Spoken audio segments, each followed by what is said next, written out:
হয় না। আপনারা জানেন অনেকে আমদানি করার জন্য পাগল হয়ে গেছিল, কিন্তু আমাদের কিন্তু আপনারা গ্রামে গঞ্জে ঘোরে না, আমাদের থেকে অনেক বেশি। আপনারা জানেন যে আমাদের যে সামার অনিয়ন্ত্রণ এটা কিন্তু প্রায় উঠানো হয়ে গেছে, তারপরে উঠতেছে। তারপরে আপনার ওই যে মুড়ি কাটা পেঁয়াজ এটাও কিন্তু উঠানো শুরু হয়ে গেছে। এই মুহূর্তে কিন্তু পেঁয়াজের কোনো সংকটও নেই, কিন্তু বাজারে কিন্তু প্রচুর আছে, কিন্তু হঠাৎ কিন্তু দামটা বেড়ে গেছে, ভোক্তারা কিন্তু সাফার করছে। তারপরে সারের ক্ষেত্রে সারের কিন্তু মজুদের কোনো অভাব নেই,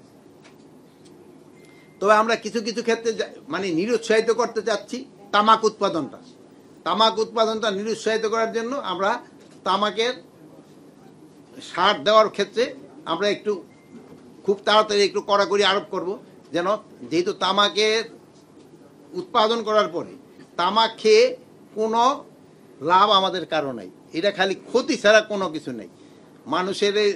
মানুষের শুধু ক্ষতি, এটার থেকে আমরা কিভাবে বাঁচতে পারি এটার জন্য করা। প্লাস আপনারা দেখবেন এই সার নিয়ে আমাদের ইভেনে যে গরু আছে না, গরুরে পর্যন্ত সার খাওয়ায়, মাছের ভিতরে সার দেয়। এগুলি কিন্তু আমাদের আজকে নিরাপদ খাদ্যের একটা সভা ছিল, এতে দেখা গেল যে আমাদের যে স্বাস্থ্যটা কত ঝুঁকির ভিতরে আছে।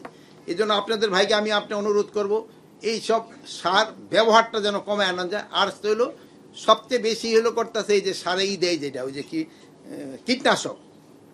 আপনাকেই বলছি, ইন্স্যুরেন্স করলে সিটিতে সুরক্ষা পাবেন নিশ্চিতে। এই কীটনাশকের ভিতরে কয়েকটা জাত আছে খুবই খারাপ, এগুলি বাজার থেকে যেইভাবেও কিন্তু বন্ধ করতে হবে। এটা আমরা তো চেষ্টা করব, আপনাদেরও সাহায্য এবং সহযোগিতা আমাদের দরকার। এই কীটনাশকগুলি আরেকটা জিনিস হয়, এই কীটনাশকগুলি করেন নাকি ধরেন দিয়ে যদি হয়তো 4-5 দিন পরে এই সবজিটা বাজারজাত করতে হয়, কিন্তু অত অসুবিধা হওয়ার কথা না, কিন্তু এরা করে নাকি যেদিন দিল পরের দিনে এটা আবার বাজারজাত করে ফেলে। এই জন্য এই কীটনাশকটা কিন্তু মানুষের শরীরের জন্য মানে খুবই ক্ষতিকারক। এইগুলির দিকে আমাদের কিন্তু সবার একটু খেয়াল রাখতে হবে। তারপর আরেকটা আমি এখানে বলছি যে যেহেতু আপনারা ওই তো পছন্দ করছেন কিনা জানি না, যে যেমন ওসিদের কি বলে এসপিদের যে পোস্টিং করে দিছি লটারির মাধ্যমে, এখানেও দরকার হলে এই কৃষি কর্মকর্তাদেরও আমি কিন্তু লটারির মাধ্যমে করে দিব।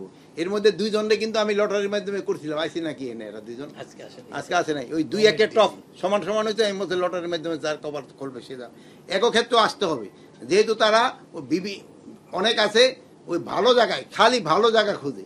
এখন ভালো জায়গা বাংলাদেশে কোনো জায়গায় খারাপ না, তা আপনি তো বুঝতে পারেন ভালো বলতে তারা কোনটারে বুঝায়।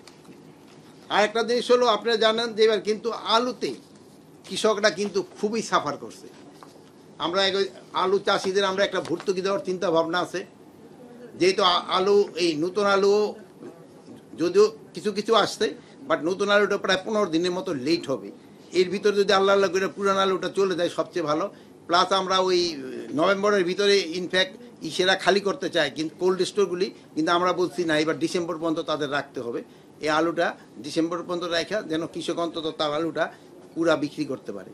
আর এখনও দেখলাম যে কি যে আলুটা যেন আমাদের যে আলুটা আছে এটার কিন্তু এক্সপোর্ট হয়, বাট এক্সপোর্ট আমাদের কোয়ালিটিটা অত ভালো না। সেদিন আমি গেছিলাম, আমি বলছি যে চিপস যে আলুগুলিতে হয় ওই আলুগুলি কিন্তু আমাদের এখানে খুব একটা বেশি হয় না। বাট এইটারে এই কীভাবে এই যাত্রার উন্নত করা যায়, এই জন্য সেদিন আমি গাজীপুর গেছিলাম, তাদেরও বলছি যে একটা রিসার্চ করে আমাদের এই আলুর যাত্রার আরও উন্নত করতে হবে, যেটা বিভিন্নভাবে যেন ব্যবহার করা যায়।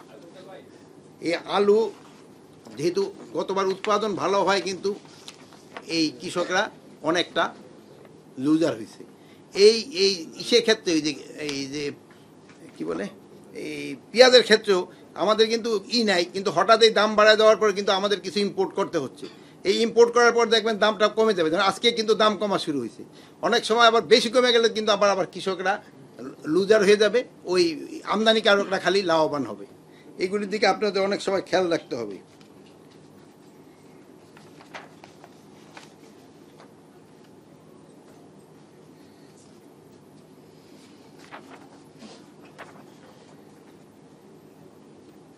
আরেকটা জিনিস হলো আমাদের এবার কিন্তু ডিডিদের সাথে আলাপ করে যা জানা গেল প্রায় 70% মতো আমন ধান কর্তন শেষ হয়ে গেছে, প্রায় 30% মতো রয়ে গেছে। যেই সব এলাকাগুলি রয়ে গেছে ওইগুলি হলো সাধারণত পটুয়াখালী, বরগুনা, ওই সব এলাকায় এখন রয়ে গেছে। বাট এই রংপুর, তারপরে দিনাজপুর, রাজশাহী, এই অঞ্চলে প্রায় কাটা শেষ। তো ওই এলাকার ফলন বেশ ভালো হয়েছে।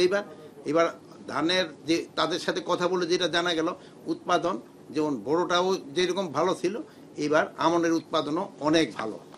আমরা আশা করতেছি যে এবার আমনটাও বাম্পার হবে, যদি এর ভিতরে কোনো ধরনের কোনো রকমের অতিবৃষ্টি বা বাতাস ঠাতাস বেশি না হয়।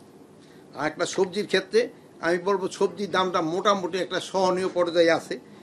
যতই দিন যাবে ওই একটু সবজির দাম কমবে, বাট আমি আশা করি যে এমন যেন না কমে যেটা কমলে কৃষক আবার যেন লুজার হয়ে যায়, কৃষক যেন লসের ভিতরে না পড়ে। এদিকে একটা আমাদের খেয়াল রাখতে। অনেক সময় দেখেন যে এই স্পেশালি এই ইগুলি যে মূলা ঠুলা অনেক সময় তারা দেখা যায় গরুরে খাওয়াই দেয়, কফি টফি গরুরে খাওয়াই দেয়। এটা যেন না হয়। আপনারা জানেন যে আমরা এইটা যেন না হয় এই জন্য আমরা 100-র মতো কি বলে মিনি কোল্ড স্টোরেজ দিছি, বাট 100 সাফিসিয়েন্ট না। আমরা আরও 100 দেওয়ার চেষ্টা করতেছি, বাট একসাথে তো দেওয়া সম্ভব না। বাট আমরা এইটা সংখ্যাটা যদি একসময় বাড়াইতে পারি তো এই ঝামেলাটা হবে না। একটা কারণে আপনারা জানেন যে এই শীত মৌসুমের যে সবজিটা, তারপরে আবার গ্রীষ্ম মৌসুম, এইটার মাঝখানে কিন্তু একটা ট্রানজিট পিরিয়ড থাকে 1 মাসের মতো। এই সময় যদি একটা রিজার্ভ কোথাও থাকে, ওই সময় যদি ওইটারে সাপ্লাই দেওয়া যায়, তবে কিন্তু ভোক্তারা অত লজার হয় না, মানে তারা একটা মোটামুটি রিজনেবল প্রাইসে পেতে পারে। এটার জন্য আমাদের চেষ্টা করা হইতেছে। এই ছিল আমাদের আজকে মোটামুটি আলোচনা। আপনাদের যদি কারো কোনো পয়েন্ট থাকে কৃষির ব্যাপারে, আপনাদের কাছে অনুরোধ করছি কৃষির ব্যাপারে আপনারা বলবেন। কৃষকের ক্ষেত্রে আমার কথা শেষ হয় নাই। আপনারা কৃষি বান্ধব মানুষ, কৃষকদের কিন্তু বলার কোনো জায়গা নাই। আপনারা হলো কৃষকের প্রতিনিধি হিসাবে আপনারা প্রশ্ন করবেন এবং আমিও উত্তর দিব, এবং আপনারা এই কৃষিকর যেন লাভবান হয় এদিকে আপনারা একটু খেয়াল রাখবেন।